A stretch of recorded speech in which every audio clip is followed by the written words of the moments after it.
ইংরেজি shortcut tips, এই টিপসগুলো অবশ্যই কাজে লাগবে, চাকরির পরীক্ষায় কাজে লাগবে, বাস্তব জীবনে কাজে লাগবে। টিপস নাম্বার 9, এই যে 1 নাম্বার টিপস। আজকে আমি অ্যাডজেক্টিভের শ্রেণী বিভাগ নিয়ে হালকা করে আলোচনা করব। অ্যাডজেক্টিভ কাকে বলে? যে পদ দ্বারা দোষ, গুণ, সংখ্যা, পরিমাণ, অবস্থা ইত্যাদি বোঝায় তাকে অ্যাডজেক্টিভ বা বিশেষণ বলে। তো বিশেষণগুলো সাধারণত নাউনের আগে বসে, হ্যাঁ, পরেও বসতে পারে। আগে বসলে তাকে প্রি মডিফায়ার বলে, পরে বসলে তাকে পোস্ট মডিফায়ার বলে। অ্যাডজেক্টিভ এমনই একটা ওয়ার্ড যা নাউন এর অর্থে কিছু যোগ করে। তো অ্যাডজেক্টিভ সাধারণত 6 প্রকার। 1 নম্বর, adjective of quality or descriptive adjective, মানে গুণবাচক বিশেষণ বা বর্ণনামূলক বিশেষণ, যেরকম good, bad, big, tall. Good মানে ভালো, ব্যাড খারাপ, বিগ মানে বড়, টল মানে লম্বা। তো নাউনের আগে বসে কি রকম? Ram is a good boy, এই যে বয়ের আগে গুড বসে গেল। কিংবা Ram is a bad boy, বয়ের আগে ব্যাড বসে গেল। তারপরে it is a fruit, a big fruit, it is a big fruit, ফ্রুটের আগে বিগ মানে বড় ফল, টল। রাম ইজ এ টল বয়, টল, বয়ের আগে টল বসে গেল। এইভাবে অ্যাডজেক্টিভ, এই অ্যাডজেক্টিভ অফ কোয়ালিটি বা ডেসক্রিপটিভ অ্যাডজেক্টিভ সেন্টেন্সে ব্যবহৃত হয়। তারপরে 2 নম্বর অ্যাডজেক্টিভ, অ্যাডজেক্টিভ অফ কোয়ান্টিটি, মানে পরিমাণবাচক বিশেষণ। পরিমাণ বোঝায় সাধারণত, যেরকম অল মানে সবগুলো, সাম মানে কিছু, মাছ মানে কিছু পরিমাণ, লিটিল মানে অল্প পরিমাণ, যেরকম all students are requested to attend the school, কিংবা some came here, কিংবা much much work, কিংবা much oil, much water, এরকম করে little little এইভাবে বসে। Little of the work is done. 3 number, adjective of number, মানে সংখ্যাবাচক বিশেষণ। 1, 1, 2, 3, 4, 5, 6, 7, 8, 9, এগুলো ফিউ মানে কিছু। মনে রাখবে ফিউ এর পরে প্লুরাল হবে। Few girls can resist flattery, কিছু কিছু মেয়ে প্রতিবাদ জানায় তোষামোদের। All all all could not, all could not come here, সবাই আসতে পারেনি। সাম কিছু কিছু, ফার্স্ট প্রথম, ফার্স্ট সেকেন্ড থার্ড, এগুলো হলো সব অ্যাডজেক্টিভ অফ নাম্বার। এগুলো ভালো করে সেন্টেন্সে কিভাবে ইউজ হয় ব্যবহার করবে। আর মনে রাখবে ইংরেজি সেন্টেন্স সাবজেক্ট, ভার্ব, অবজেক্ট, আর অ্যাডজেক্টিভটা সাধারণত অবজেক্টের দলে পড়ছে, মানে বা সাবজেক্ট আর প্রেডিকেট সেন্টেন্সের দুটি ভাগ, প্রেডিকেট অংশে থাকবে, হ্যাঁ। আর নাউনের আগে পরে দুই রকম ভাবেই হতে পারে। আগে থাকলে সেই অ্যাডজেক্টিভকে প্রি মডিফায়ার, মানে আগে বিশেষিত করছে, কিংবা পরে প্রি মডিফায়ার, পরে বিশেষিত করছে, ওগুলো। তারপরে 4 নাম্বার, ডেমনস্ট্রেটিভ অ্যাডজেক্টিভ বা নির্দেশক, নির্দেশক বিশেষণ, নির্দেশ করবে, এটি ওটি, কাছের দূরের, এগুলো সব নির্দেশ করে, ওগুলোকে ডেমনস্ট্রেটিভ অ্যাডজেক্টিভ বলে। যেরকম দিস, দিস মানে এটি, কাছের। দিস ইজ এ পেন, কাছের। দ্যাট ইজ এ পেন, দূরে যদি থাকে ওইটি হলো কলম। দিজ প্লুরাল, দিসের প্লুরাল হলো দিজ, কিন্তু কাছের।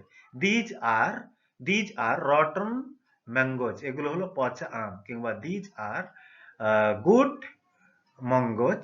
এবার দূরের যদি বোঝায় those, those, those men are criminal, এই সমস্ত লোকেরা হলো ক্রিমিনাল। তো তো এই শব্দগুলো কি হচ্ছে, নাউনের আগেই বসছে, যেরকম দিস, কিংবা দূরের বোঝাচ্ছে this boy, that boy, these boys, those boys, এই যে নাউনের আগে বসছে কিংবা এমনিও বসছে, এগুলো কোনো কাছের বা দূরের নির্দেশ করছে, ওই জন্য এগুলোকে ডেমনস্ট্রেটিভ বা ইন্ডিকেটিভ অ্যাডজেক্টিভ বলা হয়। এগুলো সেন্টেন্সে ইউজ ভালো মতো করতে শিখতে হবে। তো সেন্টেন্সকে সাজানোর বা অলংকৃত করার একমাত্র একমাত্র পার্টস অফ স্পিচ বলতে গেলে অ্যাডজেক্টিভ। তাই অ্যাডজেক্টিভের ইউজগুলো ভালো করে দেখে নিতে হবে। এবার 5 নম্বর, ইন্টারোগেটিভ অ্যাডজেক্টিভ। ইন্টারোগেটিভ মানে প্রশ্নসূচক বা কোশ্চেন অ্যাডজেক্টিভ, কোশ্চেন করবে, কিন্তু কি হবে, নাউনের আগে বসবে, যেরকম which, which pen do you want, কোন কলমটি চাও, মানে পেনের আগে বসলো। বা হুইচ বয়, হুইচ গার্ল, কোন মেয়ে। কিংবা হট, হট দিয়েও কোশ্চেন হবে। হুচ, হুচ পেন ইজ দিস, কার কলম এটি, এগুলো দিয়ে কোশ্চেন কোশ্চেন তৈরি করার জন্য এই সমস্ত অ্যাডজেক্টিভ গুলো ব্যবহার করা হয়। এই জন্য এগুলোকে ইন্টারোগেটিভ অ্যাডজেক্টিভ বলা হয়। যদি বিশেষ করে ইংরেজির উপরে যদি পরীক্ষা হয় তখন এগুলো খুবই পড়ে। কিংবা মনে রাখবে প্রত্যেকটা এক্সামে, প্রত্যেকটা কম্পিটিটিভ এক্সামে ইংলিশ কম্পালসারি। তাই ইংলিশের এগুলো জানা থাকলে, এগুলোর যদি কমন বা বেসিক জানা থাকলে সেই মোতাবেক কারেকশন গুলো পেরে যাবে। এবার 6 নাম্বার পজেসিভ অ্যাডজেক্টিভ। পজেসিভ মানে সম্বন্ধসূচক অ্যাডজেক্টিভ। তো সম্বন্ধসূচক অ্যাডজেক্টিভ এই যে আই থেকে যেরকম মাই, মাই মানে আমার, মাই স্কুল আমার স্কুল, ইয়োর স্কুল তোমার স্কুল, কিংবা হিজ পেন তার কলম, হার পেন ফেমিনিন জেন্ডারে, দেয়ার হাউস তাদের বাড়ি। এই সমস্ত একটা জিনিস মনে রাখবে, আর একটা গুলিয়ে দেবে না। যেরকম ইয়োর্স, মাইন এগুলোর সঙ্গে মিলিয়ে দিলে হবে না, ওগুলো কিন্তু পজেসিভ প্রোনাউন। হ্যাঁ, মাই থেকে মাইন পজেসিভ প্রোনাউন, ইয়োর থেকে ইয়োর্স ওগুলো হলো পজেসিভ প্রোনাউন, অ্যাডজেক্টিভ নয়। কিন্তু অ্যাডজেক্টিভ হলে কোনো ওয়ার্ডের নাউনের আগে বসতে হবে আর এস যুক্ত হবে না। যেরকম মাই থেকে mine, the house is mine বাড়িটি আমারই, পজেসিভ প্রোনাউন কিন্তু ওটা। Yours, yours the house of yours, the student of yours, কিংবা হিজ, হিজ এস যুক্ত করতে হয় না, হিজ পজেসিভ অ্যাডজেক্টিভ ও পজেসিভ প্রোনাউনও।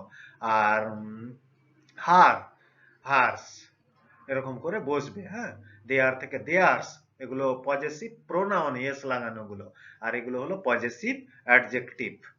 এগুলো ভালো করে অবশ্যই অবশ্যই মনে রাখবে।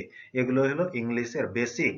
এই বেসিক গুলো অত্যন্ত জরুরি যে কোনো কাজে, স্পোকেন ইংলিশ হোক কিংবা কম্পিটিটিভ এক্সামের ইংলিশ হোক, কমিউনিকেশন স্কিল হোক, সমস্ত কাজের জন্য, সমস্ত বিষয়ের জন্য এই ইংলিশগুলো, শর্টকাট ইংলিশ জানা অত্যন্ত জরুরি। মনে রাখবে, শর্টকাট জানা না থাকলে চাকরির পরীক্ষায় পারা যায় না। অনেক সমুদ্র তুল্য সেই গ্রামার পড়তে গিয়ে ভুল হয়ে যায়। সেগুলো ভুলকে অ্যাভয়েড করার একমাত্র উপায় শর্টকাট ভাবে ইংলিশগুলো জেনে রাখার। আর এই সমস্ত শর্টকাট ইংলিশগুলো সাধারণত গ্রামারে খুঁজে পাবে না। কোনটি ইম্পর্টেন্ট কোনটি আনইম্পর্টেন্ট ওটি বুঝতে না পারার জন্য তোমাদের অসুবিধা হবে।